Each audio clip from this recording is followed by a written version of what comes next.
Salam, Biltox efirdə. Mən Bakı İstanbul Liseyinin 9 sinifin şagirdi Fatimə Əli. Bugün Elnura müəlliməmizlə məni maraqlanan mövzu haqqında danışacağıq. İmtahan balı gələcək uğuru nə qədər proqnoz edə bilər? Salam Fatimə, çox sağ ol. Bəli, imtahan nəticəsi müəyyən qədər akademik bacarığın, yəni göstəricisi ola bilər. Amma unutmayaq ki, uğur üçün, yəni uğur qazanmaq üçün daha çox şeylər lazımdır. Belədir ki, şagirdin daha yaradıcı olmağı, ünsiyyət bacarığı olmağı, problem həll edə bilməlidir. Və bildiyin kimi, belə bir insanlarla rastlaşırıq ki, onlar deməli daha yüksək nəticə əldə ediblər. Amma belə deyək, bütün potensialını kifayət qədər işlədə bilmirlər və eləcə də çox da yüksək nəticə əldə etməyib, amma həyatda çox uğur qazanan insanlar da var. Amma ən əsası məncə öyrənməni dayandırmamaq, yəni davam etmək və mütləq sənin bir məqsədin olmalıdır və həyatda qarşımıza çıxan bütün belə deyək fürsətləri istifadə etməkdir. Oxuyan amma xatırlamayan şagirdin və az oxuyan amma anlayan şagirdin arasında nə fərq var? Məncə burada öyrənmənin keyfiyyəti daha vacibdir.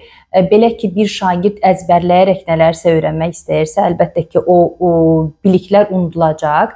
Lakin oxuyub anlayan şagird isə bu bilikləri daha dərin yaddaşa endirəcək və real həyatda da onları tətbiq edə biləcək və belə ki, anlayış bizi təkcə imtahana yox və real həyata da hazırlayır. Sizcə imtahan nəticəsi ilə müəllimin subyektiv qiymətləndirməsi arasında hansı fərq var? Bəli, bəzən fərq çox böyük olur. Belə ki, imtahan nəticəsi bizə qısa müddət çərçivəsində olan, yəni şagirdin performansını göstərir, ölçür.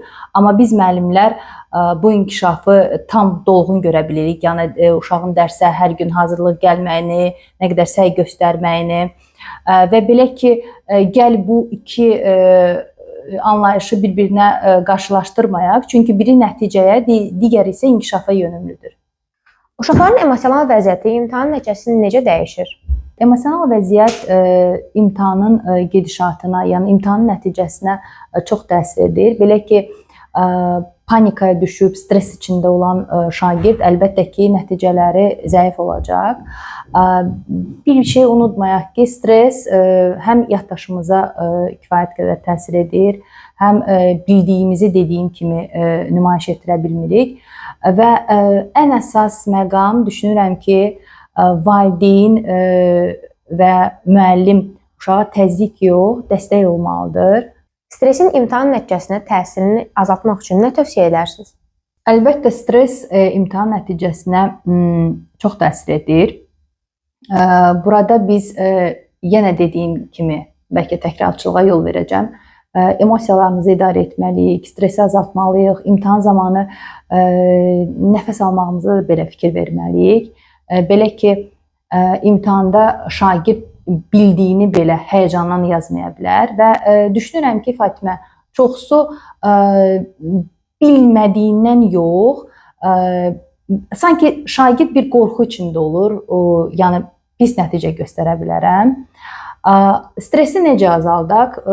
Stresi azaltmaq üçün əlbəttə ki, yuxu rejimi çox önəmlidir. Həm qida rejimi, yuxu rejimi və bu yöntəmdə valideynlər, müəllimlər şagirdə dəstək olmalıdır dediyim kimi. Fatimə, bu gün çərçivədən biraz çıxıb, spontan olaraq mən də sənə bir sual vermək istəyirəm.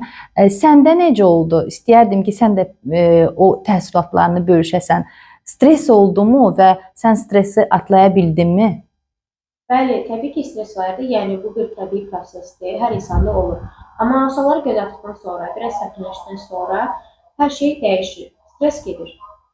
Suallarımı cavablandırdığınız üçün çox sağ olun Elnura müəllimə. Biltox efirdə idi.